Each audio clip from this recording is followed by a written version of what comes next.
आणि मला वाटतं ह्याच्यात मला शशी थरूरांचं कॅटल क्लास हा उपमा आवडली नाहीये, पण त्यांचं मत मान्य आहे मला. आणि ते प्रायव्हेट मत होतं, तो त्यांचा एक मंत्री म्हणून कदाचित बाहेर गेलं, ही चूक झाली. आणि मला वाटतं लोकप्रतिनिधीला, मी स्वतः फेसबुकवर जात नाही, याचं कारण एक तर प्रायव्हसी नसते आणि आम्हाला अशी अनेक चान्सेस मिळतात मनमोकळेपणे बाहेर बोलण्याचे.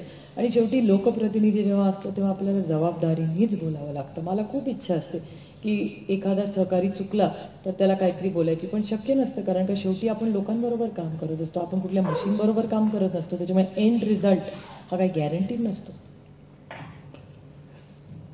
तुमच्या पिढीमध्ये आता समकालीन असे राजकीय नेतृत्व उदयाला तुमच्या बरोबरच बऱ्याच पक्षातनं येणार, बऱ्याच घराण्यातनं येणार. आता एक राजन सुरुवातीला बोलताना एक म्हणाले होते की घराणं म्हणून परंपरा चालवणं असं बरंच होतं की बऱ्याच ठिकाणी अशीच उमेदवार निवडून येतात की त्यांचे वडील किंवा काका यांना आडनावं आहेत आणि ज्यांनी राजकारणात काम केलेलं आहे. बिनघराण्याचा उमेदवार त्या मानाने कमी येत आहे. पण घराणं म्हणून एकदाच संधी मिळू शकते, दुसऱ्यांदा स्वतःचं कर्तृत्व दाखवायला लागतं, हे राजानं बोलले आणि ते सत्यच आहे. मला त्या मुद्द्यावर जायचं नाही आता, कारण तो आता आपला मला महत्वाचा विषय. मला मुद्दा जो विचारायचा आहे तो हा की समकालीन तुमच्या जे नेते किंवा नेत्या ज्या काही येऊ पाहतायत त्यांच्याकडे तुम्ही कशा पद्धतीने पाहता.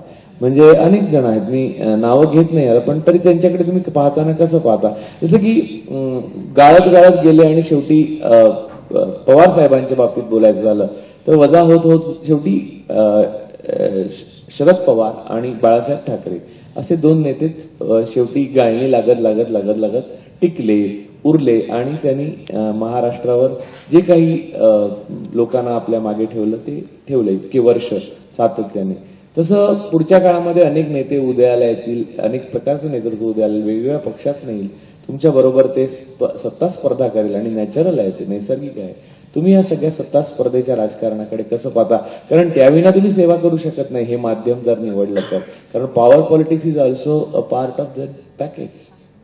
माझे जास्ती संबंध केंद्रातल्या सगळ्या लोकांशी जास्त येतो, माझी उठबस जास्ती केंद्रातल्या सगळ्या युवा पिढीच्या बरोबर जास्त आहे आणि त्याच्यामुळे आमचं सगळ्यांचं एक अत्यंत चांगलं आणि मैत्रीचं नातं आहे. मग ते काँग्रेसमधले युवक असू दे, बीजेपीतले, म्हणजे UP अँड NDA सिम्पलर.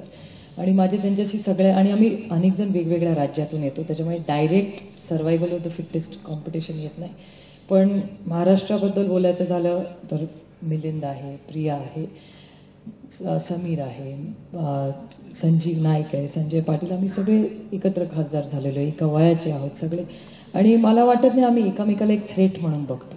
एखादी कॉम्पिटिशन असेल की तुझा मतदारसंघ माझा मतदारसंघ, आणि आम्ही त्याला हेल्दी समजतो, कारण का एखादा उपक्रम माझ्या मतदारसंघात चांगला चालला असेल तर प्रियाला त्याच्यात इंटरेस्ट असतो. प्रिया, मिलिंद, संजीव, कोणी चांगलं काम करत असेल तर मला इंटरेस्ट असतो जाऊन. आणि फक्त आपल्या राज्यासाठी बाहेर पण जे डिसेंबरमध्ये बारामती मतदारसंघात बघायला अनेक माझे सगळे सहकारी येणार आहेत, त्यांना बघायचं की 40 वर्ष एक माणूस तिथून निवडून आला, काय त्यांनी तिथे केलंय जे आम्हाला शिकता येईल. पण असं शिकण्यासारखं एकमेकाकडून राज्यांमधून ही खूप संधी मला खासदार म्हणून जायला मिळाली. आणि अजून तरी आम्ही अशा पोझिशनमध्ये आहोत की जिथे नेक टू नेक आमची कॉम्पिटिशन आहे.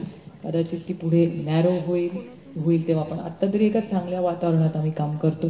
आणि आमचे उमेदवारीचे दिवस आहेत, त्याच्यामुळे पुढे काय होईल हे काळच ठरवेल. कोण किती कष्ट करतं, कोण लकी आहे, कोण अनलकी आहे, हे काळ ठरवेल. पण आता आम्हाला सगळ्यांना काम करायचं आहे आणि जरूर त्याच्यातून एक कॉम्पिटेटिव्ह एज, पण हेल्दी कॉम्पिटेटिव्ह एज, कटथ्रोट पर्यंत पोहोचलेलं नाही आम्ही अजून. राष्ट्राबद्दल तुम्ही बोला का, तुम्ही स्वाभाविकपणे तुम्ही खासदार आहात त्यामुळे ते तुम्ही सांगितलं, पण शेवटी रूट जे आहे, तुमची रूट्स महाराष्ट्रामध्ये आहेत आणि महाराष्ट्र ताब्यात राहणं म्हणजे फॅमिली म्हणून मी तुम्हाला सरळ प्रश्न करतो की महाराष्ट्र जर ताब्यात असेल तर देशामध्ये आपली जी किंमत आहे ती ठरणार. ज्या राज्यातून येतो त्याबाबत हे सत्य आहे. म्हणजे उद्या YSR रेड्डींच्या मुलाने जर आंध्र प्रदेश ताब्यात ठेवला तर त्याला दिल्लीमध्ये मान आहे, अन्यथा काही उपयोग नाही. तर महाराष्ट्र ताब्यात ठेवण्याकरताची जी पावलं आहेत ती मनामध्ये तुम्ही आता काही प्रमाणात, काही अमूर्त स्वरूपात टाकलेली आहेत का? नाही, अजिबात नाही.